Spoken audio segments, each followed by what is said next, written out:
Assalamualaikum warahmatullahi wabarakatuh. Perkenalkan, nama saya Anita Medasari Partiwi, jurusan Perbankan dan Keuangan dengan NPM 193404110. Saya akan mempresentasikan mengenai hasil penelitian dengan judul Analisis Masalah Perkembangan Perbankan Syariah di Indonesia yang diteliti oleh Aam Slamet Rusdiana. Studi ini akan mencoba menjawab masalah-masalah yang dihadapi oleh institusi perbankan syariah di Indonesia. Hasil penelitian menunjukkan bahwa permasalahan yang muncul dalam pengembangan bank syariah di Indonesia terdiri dari 4 aspek. Yang pertama, sumber daya manusia. 2, teknikal. 3, aspek legal atau struktural. 4, aspek modal atau komunal. Penguraian aspek masalah secara keseluruhan menghasilkan urutan prioritas. Pertama, belum memadainya permodalan perbankan syariah. 2, lemahnya pemahaman praktisi bank syariah.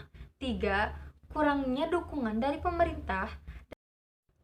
Dan yang terakhir, minat masyarakat masih cenderung kurang terhadap bank syariah.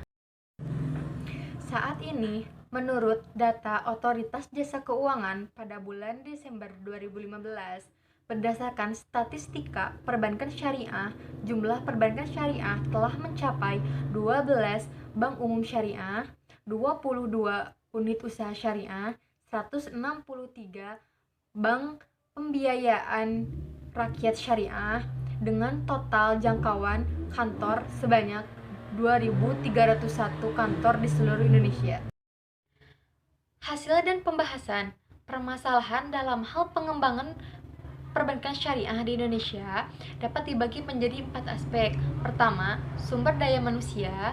2, teknikal. 3, aspek legal atau struktural. Dan 4, pasar atau komunal. Kluster-kluster secara keseluruhan dikelompokkan menjadi kluster problem, solusi, dan strategi. A. Problem sumber daya manusia. Pertama, pemahaman praktisi bank syariah, baik sisi pengembangan bisnis maupun sisi syariah. Dengan kata lain, belum terpenuhinya sumber daya insani yang mumpuni di bidang ekonomi syariah, sehingga dalam praktiknya perbankan syariah seringkali menyimpang dari prinsip syariah. Kedua, praktisinya hanya bisa menjelaskan apa yang mereka tahu, tetapi tidak bisa menjawab apa yang ditanyakan oleh masyarakat. Ketiga, belum memadainya sumber daya manusia yang terdidik dan profesional. B. Permodalan teknikal. Pertama, permodalan atau dana bank syariah masih belum memadai dan biaya dana yang mahal yang berdampak pada keterbatasan segmen pembiayaan. Dampaknya, secara umum, bank syariah tidak seefisien bank konvensional. Kedua, inovasi di bidang produk dan layanan pemasaran dan pengembangan bisnis yang dimiliki bank syariah masih lemah. Ketiga, kurang memadainya fasilitas atau infrastruktur teknologi informasi, padahal hal tersebut merupakan prasyarat penting keberhasilan lembaga keuangan. C. Problem aspek legal atau struktural. Pertama, belum selarasnya visi dan kurangnya koordinasi antara pemerintah dan otoritas dalam pengembangan perbankan syariah. 2. Pengaturan dan pengawasan yang masih belum optimal. 3. Kurangnya support dan dukungan pemerintah terhadap pengembangan bank syariah, terutama jika dibandingkan dengan negara jiran. Dan yang terakhir, problem aspek pasar atau komunal. Pertama, salah satu permasalahan yang masuk dalam bidang ini adalah masalah persaingan, baik antara persaingan antara bank syariah sendiri maupun dengan lembaga keuangan lainnya. Kedua, masalah pada tingkat kepercayaan adalah kurangnya minat masyarakat dalam menyimpan dana di bank syariah karena rasa tidak percaya kepada bank syariah. Kesimpulannya adalah hasil penelitian menunjukkan bahwa permasalahan yang muncul dalam pengembangan bank syariah di Indonesia terdiri dari 4 aspek, yaitu 1. Sumber daya manusia. 2. Teknikal. 3.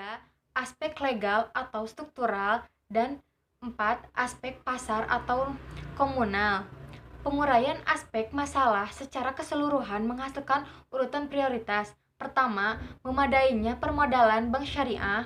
Dua, lemahnya pemahaman praktisi bank syariah. Tiga, kurangnya dukungan pemerintah. Dan keempat, minat masyarakat terhadap bank syariah cenderung rendah. Yang lebih baik, bank syariah diharapkan akan mampu bersaing secara kompetitif dengan bank konvensional. Selain itu, regulasi dan pengawasan otoritas penting dilakukan karena dengan adanya support dan keberpihakan pemerintah adalah salah satu kunci berkembangnya lembaga keuangan syariah di Indonesia. Mungkin cukup sekian presentasi dari saya. Mohon maaf apabila ada kesalahan karena saya juga masih dalam proses belajar. Semoga presentasi dari saya ini dapat bermanfaat. Wassalamualaikum warahmatullahi wabarakatuh.